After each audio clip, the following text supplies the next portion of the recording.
Hello! All right. Chapter 16, the final chapter in this series, we are going to talk about treatment. We're going to talk about treatment and therapy. Generally, it's going to be a pretty, when I say treatment and therapy, it's not a 50-50 split. This is largely just going to be a conversation about therapy. We're going to look at a bunch of different stuff. We're going to talk about different schools of therapy. What is therapy? What is sort of the historical background that has led to all these different subgroups and categories and everything? And then we're going to get into evaluations as well. So we're going to not just go and say, well, this is what Freud said and this is what therapy in a psychoanalytic sense is. We're also going to talk about the actual science behind it. And we're going to see whether or not these things that we call therapy are actually effective at doing what they claim. And I think there's going to be some very interesting revelations. So let's, without further ado, let's define. What is psychotherapy? Psychotherapy is a psychological intervention aimed to help resolve emotional, behavioral, or interpersonal problems. And ideally, by resolving those problems, it improves the quality of a person's life. You're probably thinking, that sounds really, really vague. And you are not wrong, because there are about 500 different brands or schools or disciplines that fall under the umbrella of psychotherapy. When you cast a wide net, you catch a lot of fish. So it turns out that there are a lot of different approaches to trying to handle therapy and do therapy and all that have the similar goal. The endpoint that we want is for the client to improve their quality of life. And about 20% of Americans have received psychotherapy at some point. Breaking it down more specifically, women tend to go more often than men. White people tend to go more than minority groups. Thank you for the raid, Tom. Now, we know that therapy ends up benefiting groups equally. So despite the stratification there, we do know that everyone seems to benefit equally from therapy. So it's not so much that there is a stratification of benefit, it's largely a stratification of accessibility. And if you're a person who unfortunately has had to navigate the hellscape of the American healthcare system, you've probably come to realize that it's sometimes very difficult to find coverage for therapy, or maybe even if you do have insurance, it's only partially covered, or you have a lot of hoops that you need to jump through. And so there are some very real issues with the accessibility of therapy, even though we know that it's generally effective. So who actually does therapy? Well, there's a lot of people that fall under this enormous umbrella. Clinical psychologists, psychiatrists, counselors, social workers are generally what we think of as professional therapists or professionals in the field of psychotherapy. But they also tend to work in conjunction with people that don't have advanced degrees. So they're people that have maybe work in a crisis center or in a social service agency, and they've received some level of training. So I'm not a therapist. As you all, like some of you know, if you've been watching the other videos or you've been seeing the other streams, you know I'm a social psychologist. I'm on the research end of this. But in grad school, I was good friends with many people in the counseling track of our PhD program. And so I saw them go from the start through their training, and also was dating a therapist for quite a while. So one of the things that I've observed is really the scope of that mental health field and how it operated, particularly in how they would work in conjunction with people that have non-advanced degrees. So as part of their training course, they would have to do internships, sometimes multiple internships at different agencies. And then in doing so, they would go and bring their own expertise, but also work with maybe volunteers. So if it's a crisis support center, they're also working with volunteers, training people and giving them sort of the specialized knowledge that they would need to work with someone that's in crisis and to identify what the next steps should be. But that's not the entirety of the landscape. Remember, we have 500 brands of therapy to talk about. There's a lot of people that call themselves therapists, because it turns out the therapist is not actually a protected title in most states. You can just call yourself a therapist, and there's really no recourse for it, because there are very few laws that really protect it as a term, meaning there's a whole host of paraprofessionals who haven't really had formalized training, or maybe they've gone to a couple workshops or something like that, but then will market themselves and call themselves therapists. Now, what's wild here and really blows my mind. And I'm curious what people's reactions would be for this. What do you think about effectiveness if I hadn't shown you this slide? Because it turns out that someone who just goes to a couple workshops and then markets themselves as a therapist, if you put them next to a person who has a decade of clinical experience, a doctorate in their field, they've literally written the book that was used to teach the workshop that that person attended, there's actually very little to no difference in actual effectiveness. So when we try to measure up, the PhD to the PsyD to the master's to the trained volunteer to the paraprofessional, generally they're about equally effective. Although, as already came up in the chat, there's a noticeable difference in price and accessibility. Now, there are advantages to seeking a professional therapist. First off, there's a measure of quality control. If you go to just anyone who's maybe attended a couple workshops, I'm going to keep using this example, and they're billing themselves as a therapist / life coach or something like that, there's really no measure of quality control there. Whereas if you go and you say, call into a crisis line, or you go to somebody who has gone through some level, like a master's program or something like that, there's a level of quality control there and that just isn't there outside of it. And also they can have a wider knowledge of treatments as well as the empirical research underlying them. Importantly, they also tend to be trained in ethics. Surprisingly, when I was in my doctoral program, I was really shocked at how much of the training that my friends were going through to get their doctorates in counseling psychology was focused on ethics and having good boundaries and maintaining, good relationships with yourself and your clients and keeping things professional. There's a lot of room for malpractice in therapeutical relationships, and so that emphasis on ethics and ethical conduct is very central to the professional training that someone that has a degree or has worked with people that have degrees is probably going to have gone through. So if they're equally effective, though, and it's not about the training and it's not about the degree, what is it that actually makes someone a good therapist? Well, it turns out that there's a couple of shared properties. Being warm and direct, having a positive working relationship, basically making sure that you have a good rapport with your client, not contradicting the client, focusing the session, and matching the treatment to the client's needs. So a lot of this really comes down to, if you want to be very shorthand, as a former supervisor of mine would say, the biggest determinant of whether or not a therapist is effective is whether or not you like your therapist. If you're working with somebody, at one point in my life, I did start seeing a therapist who was really into mind-body medicine. And they would ask me to hit stuff and to do jumping jacks and stuff. And eventually I had to tell them, really, in the first session, I didn't like doing this. It felt goofy to me, and I didn't feel like we were really connecting. Now, thankfully, they noticed that and said, all right, we're not going to do that. Let's actually center you and how you want to steer the ship. In that kind of relationship is really what's going to underlie effective therapy. Having someone that isn't listening to your needs and is asking you to, do psychoanalytic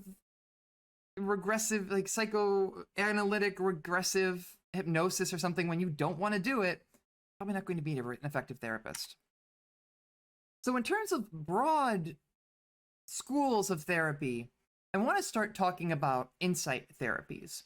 So insight therapies are going to break down into two broad categories, and that's going to be psychodynamics, which are psychoanalytics. We're going to have to talk about Freud again, and humanistic therapies, where we're going to revisit Carl Rogers, who we've talked about before with personality, I believe. So the core of this is to expand the client's awareness or insight. The idea is that the more you know about yourself and your reactions and your space in your environment and all of that, that is going to lead to improving your actual condition. Knowledge equals a healthier functioning person. This gets into and starts with psychodynamic therapies, largely pioneered by Sigmund Freud, where, as we've talked about with Freud in development, there is a very heavy emphasis on childhood experience. Remember, Freud sees a lot of, maladaptive behaviors or disorders and dysfunction as a sign that somewhere along the developmental track, you got derailed somewhere. And by dialing back and winding back the clock, we can figure out where that derailing happened. And then by gaining knowledge about that experience, it's going to help you resolve whatever your issue is in the present. So the core here is to analyze, to dig into the thoughts and feelings you don't necessarily get into very often, to deal with your wishes, your fantasies, and to unpack past events. So the idea, again, knowledge equals health. Your insight into the cause of your problem is going to inherently solve the problem. I have to slow down because it doesn't make a lot of sense to me either. I am pretty unabashed in all this. I don't like Freud, but I have to talk about him. So again, with Freud, there's a big emphasis on the unconscious, the id, the ego, and the superego. So the idea is you want to take these previously repressed impulses, these conflicts, these memories, and you want to bring them up to the surface. And that bringing them to the surface is going to relieve the guilt and frustration and issues that you feel. Remember, as Freud was working with this, he was predominantly working with a very small group of neurotic Victorian women. But quick revisit, went back to the iceberg. With Freud, you've got this idea, you've got the small amount of your conscious mind, then you've got the unconscious and the preconscious mind, and that by surfacing the iceberg, it's going to help you become a better functioning person. And this is where we get the chair. Ideally, this is what I think comes to people's minds when they think about Freud in particular. It's the chair. It is maybe the single most iconic image in psychoanalytics, maybe even the most iconic image in psychology as an entire field. It's the chair, laying in it, and talking to your therapist. And there are a number of different ways you can approach this and trying to make the unconscious conscious, one of which is free association. The person lays down in the chair, the therapist just listens to them talk, and they say, well, I'm thinking about this thing in the room, and that makes me think about this thing, and this thing, and then this thing, and then this thing, and then trying to unpack why those associations are happening. And then you also have interpretation of, like, let's say you look at the clock, and you think about the clock, and the clock makes you think about the smell of cookies because your grandparents had a big grandfather clock that was very loud and it ticked and had like a similar sound to its tick. And then you think about your childhood and you go on and on and on, interpreting why these connections are occurring.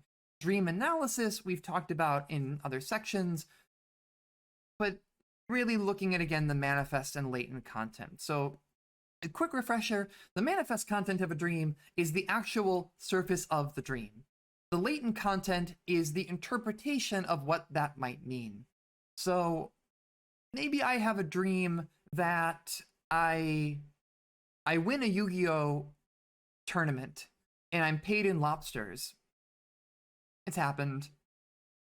But then there's this idea of, like, well, what is the latent content? Well, maybe the winning in the Yu-Gi-Oh tournament is a representation of winning something that feels important to you in the moment, but then getting paid in lobsters is something that the reward is like not something that you want, or maybe you have anxiety that you're working towards something that isn't going to work out the way that you want it to. See, I just did it off the cuff. And then you get into other things like resistance and transference and addressing continuing problems via working through. But a lot of this kind of Freudian psychoanalytic stuff is really trying to, again, dial into the unconscious and then interpret what someone finds. Now, Neo-Freudians come in and try to dial back that focus on the unconscious. So Carl Jung, in particular, builds on what Freud wants to talk about, but wants to focus more on what is consciously accessible. So it's not that we're really emphasizing what we cannot access, at least in Freud's sense, cannot access. It's what's actually happening in the present moment around us. And then trying to also acknowledge more cultural and interpersonal issues and focusing on the present and the future, not so much the past. Because again, Freud is really all about early childhood. Neo-Freudians try to move past that and really recenter their perspective on the present. Freud also famously has a real fixation on sex and aggression, and Neo-Freudians like Jung try to pull in more complicated motivations like love, status, power, affiliation, connection with other people, things that might be goals as an adult that might not be necessarily framed the same way or felt the same way in childhood. So stepping into the present moment and working with these more complicated emotions also opens up the potential for neo-Freudian therapies to address more complicated problems. So what do we say? Let's actually get into the science. Are psychodynamic therapies worthwhile? Debatable. They're questionable at best. They're incredibly difficult to falsify, as anything with psychoanalysis. How do you falsify that insight isn't important? And yeah, it's just it's complicated. But when it comes to the actual dynamics, the outcome, is it actually good to do psychoanalytic therapy? It's actually better than nothing. So there is some benefit to doing all this, although there is a potential that it's a placebo effect, and that we also know it tends to be less effective than cognitive behavioral therapy. So remember the chair?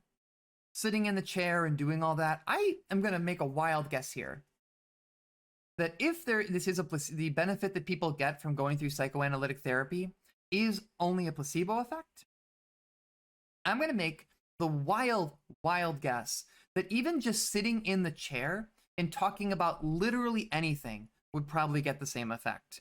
There's something about the way people think about therapy that kicks in when they lay down in the chair and they start talking to someone that they are thinking of as a therapist.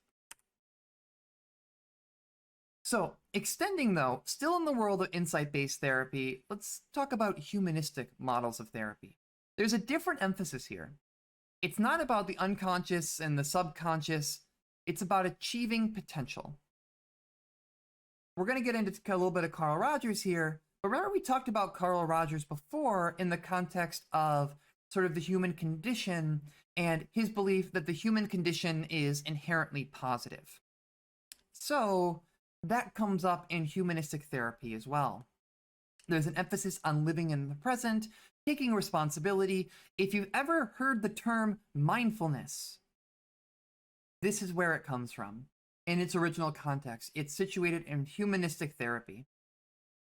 So person-centered therapies, again, developed by Carl Rogers, are non-directive. The client steers the course of their therapy. In psychoanalytic theory, there's a lot of emphasis on the actual therapist directing the person to uncover parts of their unconscious. My arms don't move, but I'm making the air quotes when I say that. In this perspective of therapy, the therapist must also be authentic and genuine, expressing unconditional positive regard for their client and showing empathic understanding. Remember, the hallmark of a good therapist is really whether or not your clients like you. So this is important here. You need to be able to show empathy and express unconditional positive regard toward your client. So let's step up. I got an interview here with Carl Rogers himself to talk about this. Let's see. Teacher forgot to set up something in class. Shocking, right? That's never happened before. All right. Carl Rogers, in his own words, let's talk about therapy. I am very fortunate, and the client is very fortunate, if I can feel I really accept you fully just as you are. Sometimes that's very difficult. I held an interview with a young man in South Africa. I didn't know anything about him. It turned out he was an officer in the South African Army.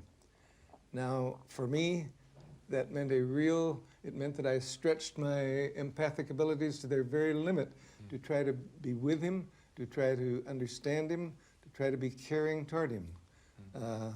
I didn't feel I did too well. And yet, I've learned since that interview really changed the course of his life. So I feel that if I can be genuinely understanding, try to listen not only to the words but to the meaning, trying to understand the person that's hidden within each one of us, that's helpful. If I really care about this person in an unconditional way, that's helpful. If I can really be myself in the relationship, not a professional expert, not a, quote, psychologist, not a psychotherapist, just me in that relationship, that's helpful. All those things are possible, and when they come together, that creates a very powerful climate for change, for growth. All right, let's pause that. So you can see the real hallmark of, in his own words, from Carl Rogers, of person-centered therapy is that positive regard. And you even hear that in what he's talking about. He's saying, look, this person was an officer in the South African Army. I was pushing my empathy to the limit to be able to sit with that person. And yet, one way that he framed that is that there is a inherent goodness in people that we're trying to bring out, a dignity and all that. So even in situations that are difficult, trying to really center that idea that the human experience isn't inherently good, which is, we'll talk about in a second, but it's like the hallmark of basically everything Carl Rogers talks about. Yeah, and so if you might remember, there was a viral, was it a TikTok? There was a viral video a while back of a therapist complaining about a client coming in and trauma dumping during the first session, that they started talking about their trauma and they found it overwhelming, and so they decided to record a video and tweet it, and it went viral. And thankfully, I didn't think to include this earlier because it's best that I don't get angry during lectures, but it's like the opposite of this, basically. It's like just trying to infantilize and really snidely talk about your clients behind their back ain't gonna make for good therapy, at least when we're thinking about a humanistic perspective and framing. So let's get back over and talk about some more of this. Whoa! Aha! So, Carl Rogers on therapy. So what is the goal here? The goal is to try to increase awareness and self-acceptance. This is mindfulness. Mindfulness is, in its definition, in its original usage, a uncritical acceptance of yourself in the present moment. By checking your self-criticism, being aware of yourself, how you fit into the situation, what that situation is, people can become more tolerant of others, become more adaptive, and think more realistically. Basically, trying to drop the baggage and be present now. That's the real goal here. Work through all that, develop a sense of mindfulness, and then be able to move on from there. Now, in the same boat of humanistic therapy, there's also a sub-school called Gestalt Therapy that takes the perspective that we have multiple senses of self. And this isn't in like a dissociative identity disorder perspective with alters like we talked about in the disorders chapter. This is about talking about the different facets of ourselves that we show to different people. I mean, I'm gonna blow your mind here. I don't look like this in real life. What I'm presenting here is a sense of myself as an educator or as an entertainer. This is only a small portion of my whole encompassed sense of self. Trust me, I'm much more attractive in real life. And now, Gestalt therapy. Thank you, Julie. In Gestalt therapy, the idea is by talking through and working through therapy, a person can find acceptance and work to integrate these different parts of themselves into a unified whole. Look, we all do different things around different people. I am very different at work. If I have to be on camera at work, I dress differently. Heaven forbid I might try to remember how makeup works. It's like if I'm streaming, I have a different sense of self. If I'm with my partner, I have a different sense. There's always different sides of ourselves that we show to different people. And so using techniques like the two-chair technique, a person might be able to navigate through their issues by talking to these other sides of themselves. So you're sitting in therapy, there's an empty chair in front of you, and you might say, let's say the problem is you've got issues at work. You're really frustrated, you're burnt out at work, you're mad because you're letting your boss walk all over you and stick you with a bunch of delegated tasks that mean that you have to be working overtime. You're like, man, I just wish that I had the courage to stand up and say no. Well, in Gestalt therapy, you might tell yourself that. You might say, imagine that your work self is sitting in that chair across from you. What do you want to tell them? And by having these conversations, it's a way of trying to, again, visualize and pull everything into a comprehensive whole. So, are humanistic therapies good? Turns out, once again, it's complicated. A lot of these core concepts are very difficult to falsify. Like, how do you measure self-actualization or mindfulness or how authentic a person is being? Like, if the goal is, for example, with Gestalt therapy, trying to pull a person into a unified sense of self, how do you measure that? Do you give them a 1 to 7 scale and say, how unified, how authentic do you feel today, 1 to 7? Like, it's very complicated. So it's hard to have empirical support for these different kinds of measures. But there is something there about the idea of a therapeutic relationship. And that is frequently more important than the specifics of the therapy. Again, the biggest factor in whether or not therapy is going to work is whether or not you like your therapist and the therapy that you're doing. If you feel like you have a good relationship with the person, that is going to be the prime driver. And that comes up in a lot of meta-analytic studies. That's what really is there. That's not about the specific therapy. It's more about your connection with the therapy that you are doing. The humanistic therapy is more effective than no treatment, but just like with psychoanalytic therapy, there are mixed results when comparing to other therapies. Let's talk about group therapy, though. Well, then, like a lot of people do group therapy, or things that are like group therapy, whether or not we realize it. Yeah, the first thing that came to my mind is Fight Club, because that's the person that I am. So let's move on, because group therapy was not effective in that movie. But for most people, group therapy does actually work. Typically, 3 to as many as 20 of people will get together for a group therapy session.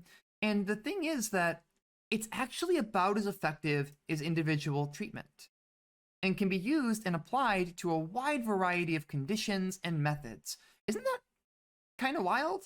Like, when I was learning all this and I was going through and figuring out all the stuff about counseling and getting ready to teach this course, I always assumed that group therapy was less effective than sitting down in a one-on-one session, but the actual data doesn't support that.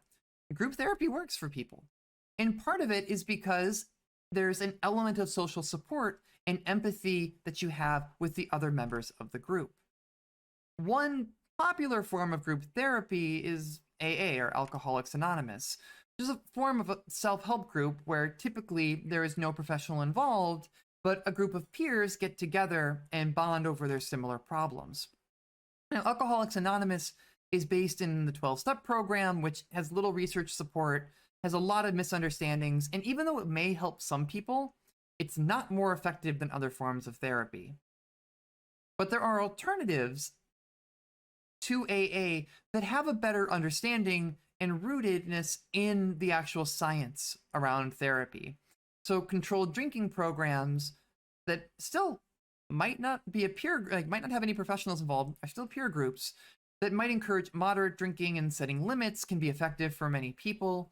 And relapse prevention programs that don't equate a lapse with a total relapse can also be effective for different people.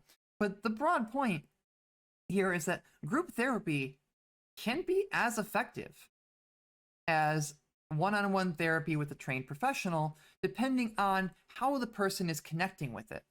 Having a peer group there that's going through something similar can actually do a lot to help people feel maybe less isolated, feel like they have social support and being able to overcome their challenges, and that can go a long way.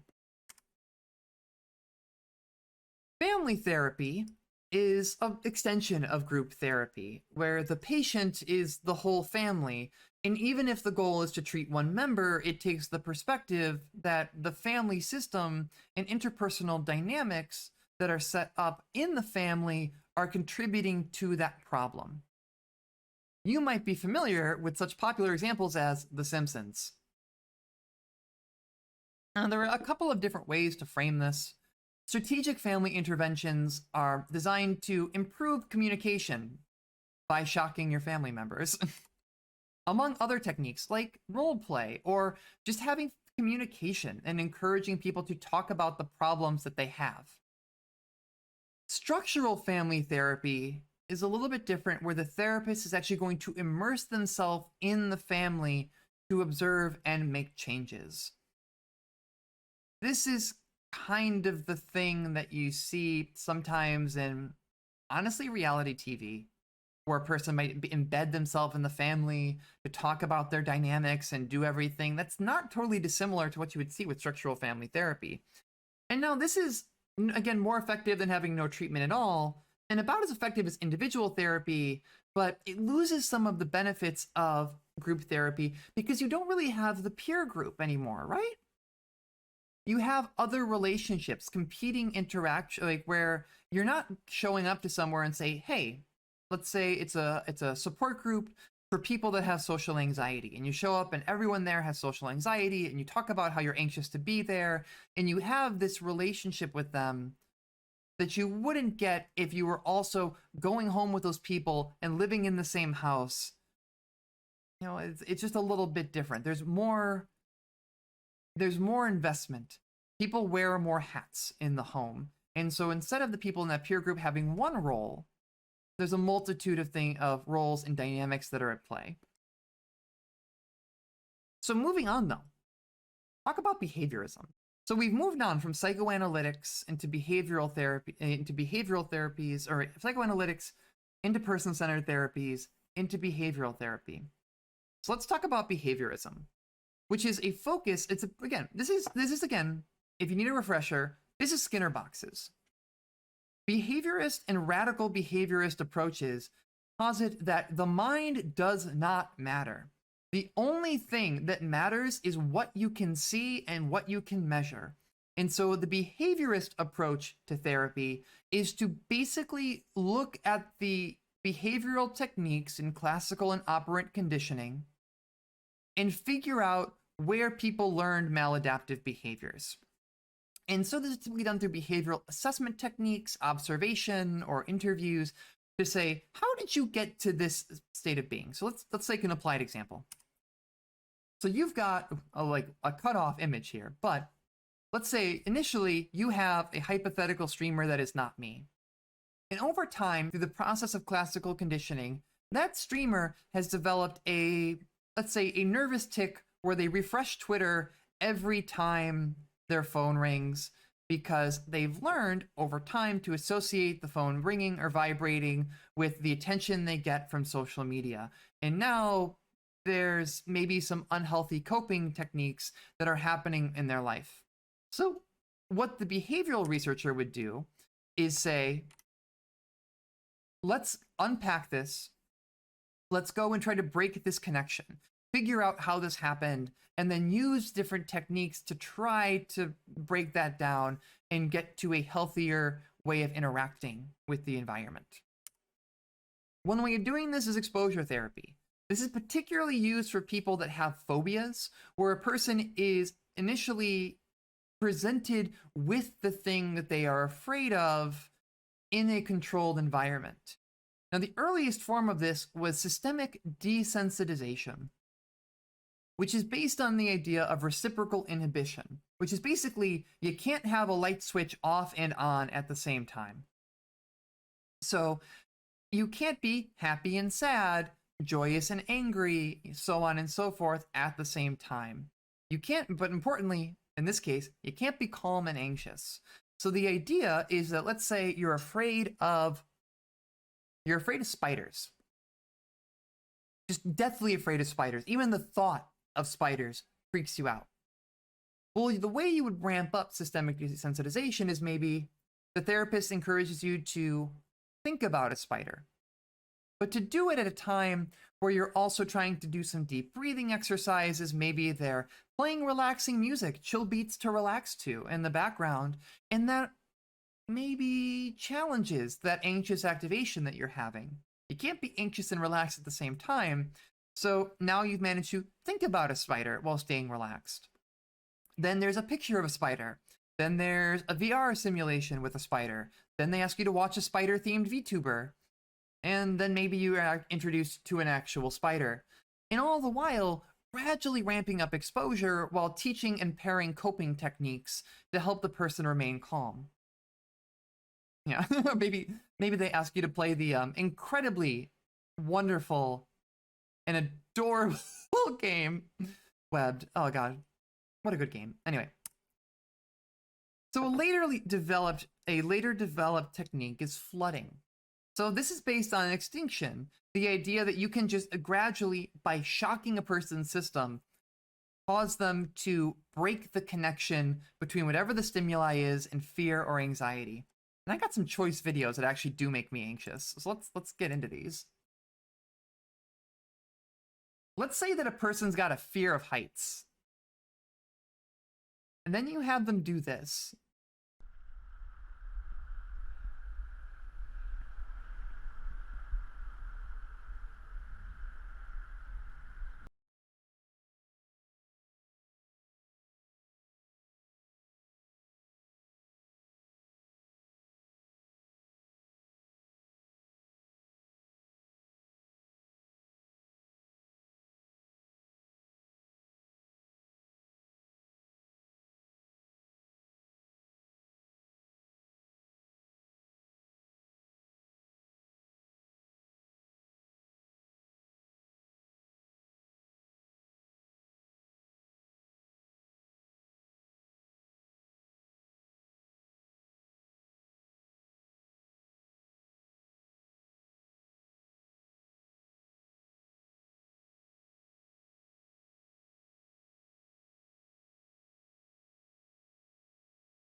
How about that? Imagine that. You're afraid of heights, and then you have one of your clients like, hey, I'm gonna take you to the top of the building. I want you to walk across this metal pole and then see what happens. Well, we can watch a little bit more of some spooky stuff. I can't imagine actually watching this with no anxiety.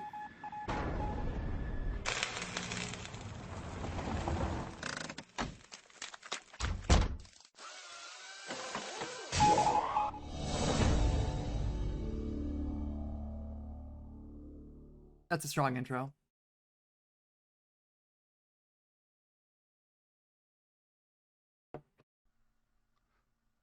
Getting to work can be a chore, especially if your workplace Let's is get to the actual 1,700 climbing. feet just to begin your workday. Hey, it's a POV video of someone climbing 1,000+ It all foot starts tall with an communications elevator tower to ride do maintenance about on it. 1,600 feet. After that, it's all about climbing. Yeah, the train stuff is like dangling off a train. Yeah, oof. Oof, oof, oof. Of course, you have to bring all your tools with you. That's the red bag hanging below. It weighs about 30 pounds, and you pull it up behind you all the way to the top. It's a lot like a spacewalk, where you have to remember to bring everything you're going to need, because it's a long way down. Oh no, it gets worse. Once you reach the top of the tower itself, it's time to go outside. Oh no. Oh no. Oh no. Oh no. Oh no.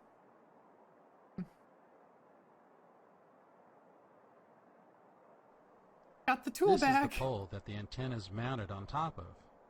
It's just there for extra height. I guess you wouldn't take this job if you were afraid of heights, but oh my, I am freaked out watching this. It's easier, faster, and most tower workers climb this way. It's good to take a break and look around while you rest. How high does this go? Free climbing is more dangerous, of course. Now we've reached the base of the antenna. From here, it's just another 60 Oh, it just feet. keeps going. It just keeps going. How? Yeah, I've always wondered how people service these things, because they go so high, and now I know. They literally just climb it.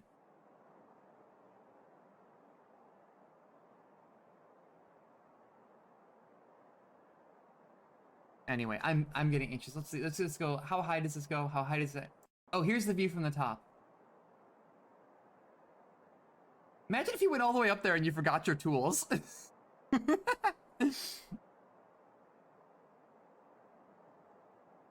Anyway, let's move on. That got my blood pumping. Woo! Okay. So this is based on the idea of flooding. The idea is that if you go to such an extreme, and it gets such a long exposure, eventually it's just gonna shatter the connection that the person has between whatever the phobia or thing that's making them anxious is and the anxiety. Because if you've climbed that communications tower, it's probably not gonna freak you out to be on like a 4th-story building or anything anymore. You've gone to such an extreme, it doesn't quite work out anymore. If you're afraid of spiders, you might kick somebody into a vat of live spiders, and afterwards, hey, one spider doesn't feel like a big deal, right? That's flooding. That's how it works. That's therapy. So does this work? What's interesting about this is that there is no single component that is essential to any of this. The relaxation, the imagery, the anxiety, any of that doesn't necessarily matter. And so the effect that people get, the improvement that they get from systemic desensitization, might just be coming from the fact that they're more confident in general. And, being able to do something, going through, even just talking to a therapist might have an effect of boosting someone's confidence. But this is generally actually very effective for people that have phobias, OCD, PTSD, the kinds of things that we talked about as generalized anxiety disorders or just anxiety disorders in the last session when talking about mental disorders. So this is one way to treat anxiety disorders without the use of medication. Whoop. There's also the tenets of observational learning. And so in these cases, a therapist will model a calm encounter, model being able to experience something without having the adverse reaction, and then ideally, the client is going to imitate what they're doing and then follow the behavioral model. And that's, again, still hitting on the underlying dynamics of operant conditioning, observational learning. I can observationally watch you and learn how to deal with this situation that might otherwise make me anxious without actually experiencing too much anxiety. And so this kind of rehearsal, guiding through a situation and all of that, can it can make good progress in helping resolve a number of behavioral issues.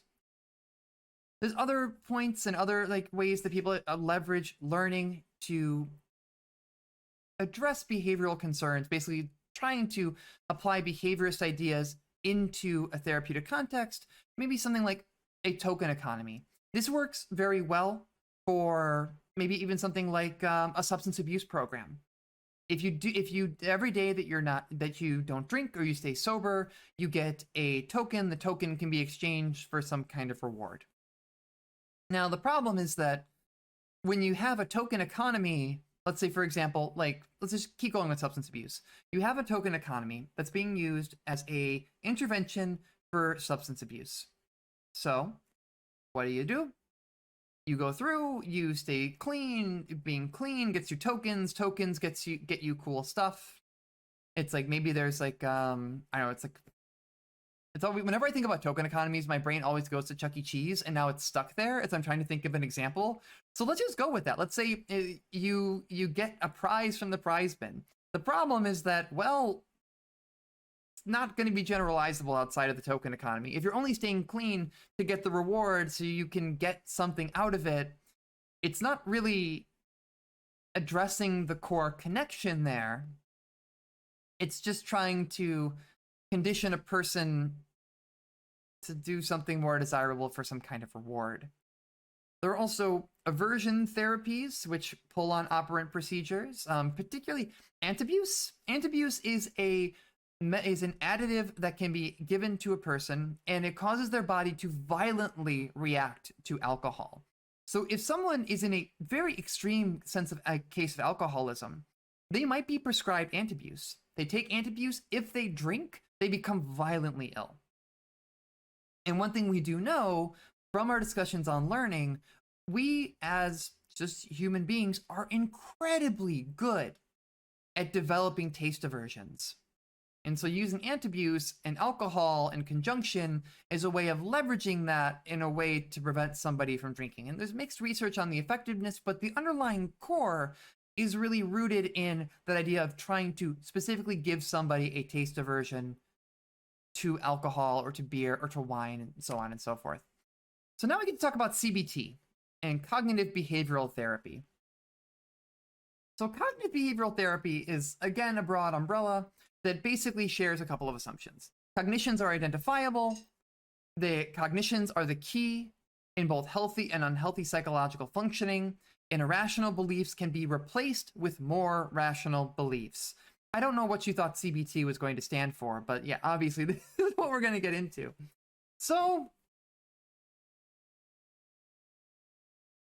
how does that work? So one way that we apply CBT, the closed beta test, is through Irrational Emotive Behavior Therapy, or REBT, REPT. Developed by Albert Ellis, the idea is that we can change a person's thoughts and actions, starting with an A, B, C perspective. You get an actual event, an A. You get a bad exam score. You got beliefs, and the beliefs might be that either I got a C, and you're like, oh my God, I bombed this. This is bad. I thought I need to get an A to get into medical school. If I get a C, my life is over. Versus, hey, C's to get degrees, right? In those beliefs in response to that event are going to lead to different consequences. Having the belief that this is a failure might cause someone to feel depressed, versus saying, hey, I did fine, might cause the person to have better outcomes later on. So this is kind of the core of REBT, ABC. Let's make it another example. You're a streamer and you notice that you have a downward trajectory in your viewership. People are losing interest in whatever you're doing. You can look at that and say, I'm a failure because my numbers are going down, or you can look at it and say, hey, well, the people who stick around seem really cool and I enjoy spending time with them. And then based on those beliefs, you're going to have different consequences down the line. If you see yourself as a failure, it's going to be worse for you in the long term, versus maybe seeing that now you have the opportunity to have a more intimate environment in your stream, talking to people that you're generally familiar with. Now, the goal, again, is to try to use behavioral tasks to dispute beliefs. So you want to then challenge the maladaptive belief. So let's say you get rejected by a romantic interest. You think it's going to be the worst thing ever. So you go and you challenge that belief that, hey, if you go and you ask somebody out and they reject you, it's not going to be the end of the world. Shifting beliefs can change the consequences that follow from these kinds of events in our lives. And yeah, eventually you add in the D and the E, disputing those beliefs and adopting a more effective one overall. So the basic chain is we have something happen, we have our beliefs, we have consequences, and then we can revisit those beliefs and try to replace them with more effective ones. Again, centering cognition. The most important thing in this model is your reaction and how you are thinking about the things that are happening around you. Beck also proposes cognitive therapy, which is similar to REBT, occurred around the same time, but again, it focuses on identifying and modifying distorted, long-held beliefs. And this does work well for depression, anxiety disorders. There's some success with other groups like bipolar disorder or schizophrenia. But the core, again, between these is that the cognition is important. You want to challenge distorted thoughts or long-held beliefs that are not working out for you and replace them with something new.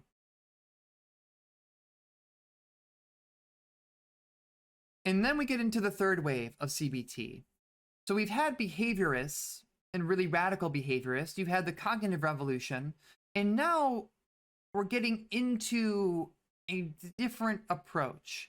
And that's pulling in some of the elements of humanistic therapy. Pulling in and marrying cognitive behavioral therapy with those ideas of positive self-regard, meditation, and mindfulness that we see in the more kind of Carl Rogers humanistic centric therapy. And it's eclectic because of course it is, because these are two very big umbrellas. If you try to put them together, you just get a very, very big umbrella. And so there's a lot of different stuff that shows up under this, meaning it's very hard to measure the efficacy of this third wave of CBT. But there is promise in this connection of challenging these beliefs and trying to maybe replace them with more mindfulness-centric beliefs in the long term. So evaluating CBT scientifically, it's more effective than nothing, and at least as effective as other forms of therapy, and in some cases can actually be as effective as drug therapies for something like depression. So we can see here, not only is it not better, it's actually maybe even able to exceed the effectiveness or able to be used in conjunction with drug therapies to address, again, things like depression or anxiety disorders. So there's a lot of promise here, both within the third wave of CBT and also just the empirical studies showing that CBT actually does seem to improve people's lives. So is therapy broadly effective? This was a controversial idea prior to the 1970s, but now it looks a little bit more like this. Meta-analyses or studies of studies have shown that overall, most of the people that are treated in therapy have better outcomes compared to people that don't go to therapy. Now again, this is not making a statement about the specifics of the therapy that they go to, but rather just the fact that they're going to therapy at all. Now there is an interesting caveat to this. You see, turns out that meta-analyses are maybe not the savior of science that they're sometimes billed to be, because they are usually a study of studies. So what will happen is a person will do a review of the literature. They'll maybe pull 100 studies. I think the last time I did a meta-analysis, this is what I did. I reviewed the literature, I pulled 100 different studies, and then I looked at stuff like the number of people in the study, the size of the effect that they brought up, and then tried to compute everything to get a survey of all these different studies, because some people are just naturally going to get stronger effects, some people are going to get weaker effects, and the truth is probably somewhere in the middle. Here's the problem though. Meta-analyses have one core weakness: garbage in, garbage out. If you feed bad studies or misrepresentative studies into your meta-analysis, you're going to get bonk findings. And this is a real problem because it turns out that the research that gets published tends to be the research that works. So you got a core problem here, right? If you're going to the literature, you go to Google Scholar, you go search for different topics, you download a bunch of papers, you put them in your spreadsheet, you don't know about all the studies that didn't work. And without being able to account for those because they didn't get published, because they didn't have the findings that the person expected, you're not going to be able to account for those in your computation. So throwing that out there, I'm not saying that, oh no, therapy doesn't work, but I am saying that when you see the term meta-analysis used, like a meta-analysis proved this, always keep that in mind. Garbage in, garbage out. So what forms of therapy are the most effective? Basically, as you can probably tell, Most therapies do about equally well. As long as there is a good relationship between the client and the therapist, things tend to work out. As long as empathy, hope, a strong emotional bond is there, a therapeutic alliance, if you will, it's the term that people tend to use, that's going to cause the person to generally benefit from therapy. Now, CBT does consistently perform other forms of therapy in many areas, including the treatment of anxiety disorders and depression. And some treatments can even be harmful, like scared straight programs that take a juvenile offender and put them in an adult prison for a week. Or DARE. And let me tell you about DARE. So DARE, if you happen to not be from the United States, was a wonderful drug program. The most effective drug program at getting kids to use drugs. So somewhere in the Bush-Reagan era, there was a national push in the war on drugs to get kids talking about drugs. It was all over every cartoon, every program you watched. There would be a commercial for DARE. There would be something about how drugs are bad. It was just the cultural moment that we were in. So part of the program is that DARE officers, who were loosely trained police officers, would come into your classroom. And I had this throughout my childhood. We would have officer friendly. And then the next year in second grade, we had another person walk in who also said they were officer friendly. And then I realized something was up because they were two different people. I was a very smart kid. But the basic tenet is that they would then go off and tell you about drugs. And just tell you drugs are bad. So I, for example, would have never known what a whippet was had a cop not come into my second grade classroom and told me how to do whippets. As you can imagine, DARE didn't work out pretty well, all that well, because when you come in and you tell kids about all the household products that they can use to get high and all the street names for all these different drugs, turns out they're going to use drugs. It's a great program. Just great. How did anyone think this was gonna work? Fuck, so stupid. Oh wow, I really broke my.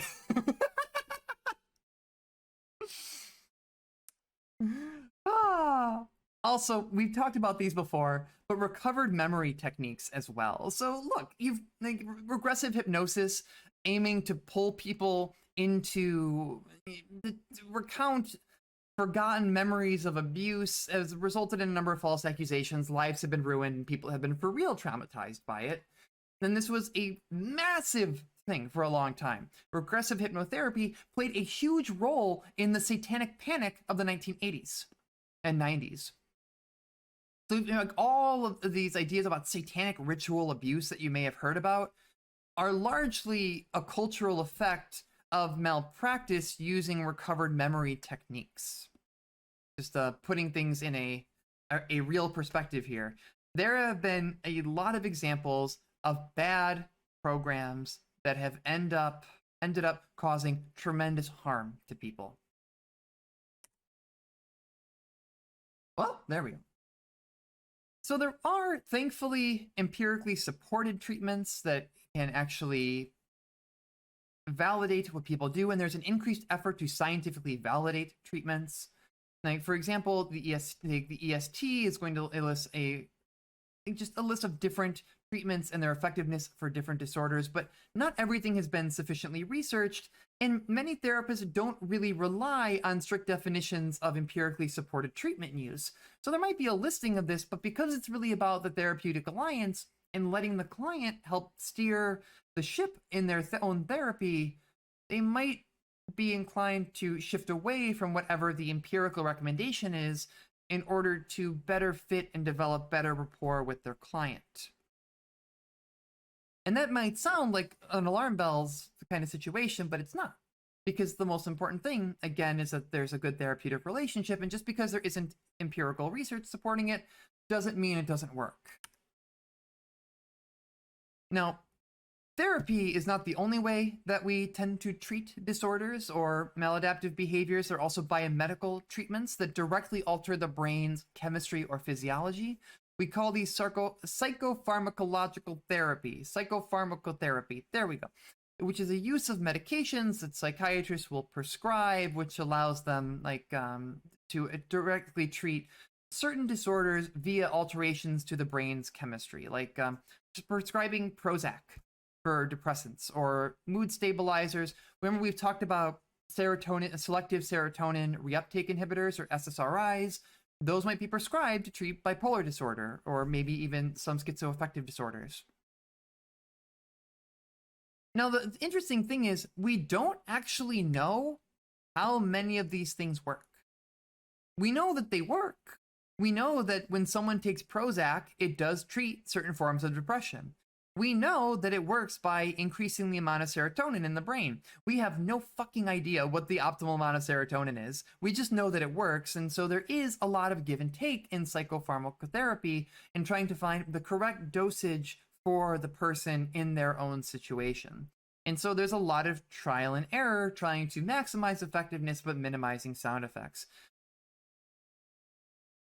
There is also, this is kind of a caveat to point out here, sometimes things have unexpected consequences, and so it's important to always be reporting the medications that you're taking to your doctor.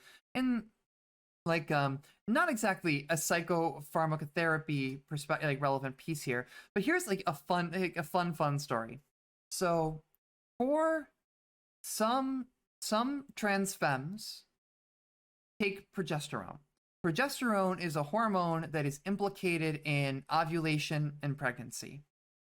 Coincidentally, sometimes those same women will go to the dentist and find that the Novocaine or whatever they're putting in to numb the pain for the person doesn't work because of an interaction with progesterone. So the number of times I've seen a trans person go yeah, I went to the dentist and had this weird conversation. They asked me if I was pregnant. Hey, sometimes things interact in very weird ways that you wouldn't expect. We know that psychopharmacotherapy tends to produce similar or better results than therapy alone. It can oftentimes be combined. For example, symptoms that might be resulting from the treatment regimen from the pharmacist might actually be accessible via therapy. So you might have some I'm trying to think of a good example here. Let's say you're taking a certain medication for a disorder, but you're noticing that when you take this medication, it's also giving you some depressive thoughts. One way that a person might combine medication and therapy is that then to continue taking the medication they're taking for, let's say it's a schizoaffective disorder, and then working through their other feelings in therapy as well. So if therapy alone hasn't worked for about 2 months, then a therapist might look to refer someone out to a psychiatrist who can actually prescribe some form of medication. In some extreme cases, electroconvulsive therapy can be used using electrical pulses to induce seizures. It's basically a last resort. This used to be a very common treatment. It is not a common treatment anymore. Although modern ECT is very different. If you've ever seen this in movies, I believe it's very heavily featured in One Flew Over the Cuckoo's Nest, where a person will be strapped down to the gurney and electrified and all that. It's not how we do it now. People are given muscle relaxants and anesthetics. So it's not a violent procedure, it's not as painful, and it's a more humane approach to what can be incredibly severe depression or schizophrenic symptoms. The lasting effects are typically good, the side effects are typically not severe, and so electroconvulsive therapy, while is a last resort, can be effective for things like, again, treatment-resistant depression. Psychosurgery is another extreme example. It's usually done as a last resort, where the actual physical structure of the brain might be adjusted in order to treat psychological disorders. Again, super last resort for certain situations. But we have talked about some positive examples. If you think way back when, we discussed the hemispherectomy and how it can be used to treat some forms of epilepsy. By actually going in and severing the nerve bundle that connects the hemispheres of the brain, what is colloquially known as a split brain procedure, surgeons are able to treat some forms of epileptic seizures in patients, and they then are able, especially if the surgery is performed while they are quite young, they tend to live normal lives afterwards. So psychosurgery, again, there are a lot of mysteries to the brain, but sometimes, actually we are aware of some techniques that can be applied to treat some extreme conditions, again, as a last resort. So the question that you might be wondering is, can a streamer be my therapist? No. Nada. No. Through all this discussion, one of the things that we've really tried to hammer down is the importance of the therapeutic relationship. And one of the most important parts of that is making sure that there are no conflicting roles. For example, you may have heard someone say, I don't need to go to therapy. I just talk to my friends. There is an issue with that, because if you're venting to your friends, although it may be helpful, it's not the same as going to therapy, because they have other roles that they are playing in your life. They also have to, for example, if you're venting to your friend and you're going to go out to a party with them afterwards, there's a role conflict. They have to spend more time with you. They have to, presumably going to go to the party. They want to have fun. There's competing roles and hats that they need to wear. So one of the core tenets of having a positive therapeutic relationship is avoiding that kind of role conflict. For example, I go to therapy. I don't see my therapist outside of therapy. I don't talk to her outside of therapy. She has very little knowledge of me outside of therapy as well, unless it's something that I've disclosed to her. And that's really good, honestly, because I know that when she's giving me feedback, she's not juggling any other relationship with me. She's giving me her honest opinion, and I can trust her to be genuine and authentic with me. Can a streamer be your therapist? No, for similar reasons, because we're fundamentally entertainers, and as much as, unfortunately, every now and then I see a thread going around where a streamer ends up in this role where someone is, dumping on them about their home situation or trauma, please don't do that. If you find yourself in a situation where you think you might need therapy, look for a therapist. Look for group therapy, any of the different trajectories or different people that we've talked about in this lecture.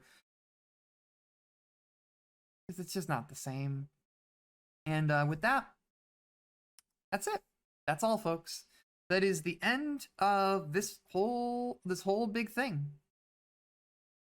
It's been a ride. It's been a lot of fun for me. I really appreciate that people have actually taken stuff away from this. It means a lot to me. I am a kind of person that really likes having projects. So one day I was just going through my old files, and I found all of my old Psych 101 lectures, and I thought, what if I adjusted these and put them up and did some streams and just kind of put all that up on the internet for free?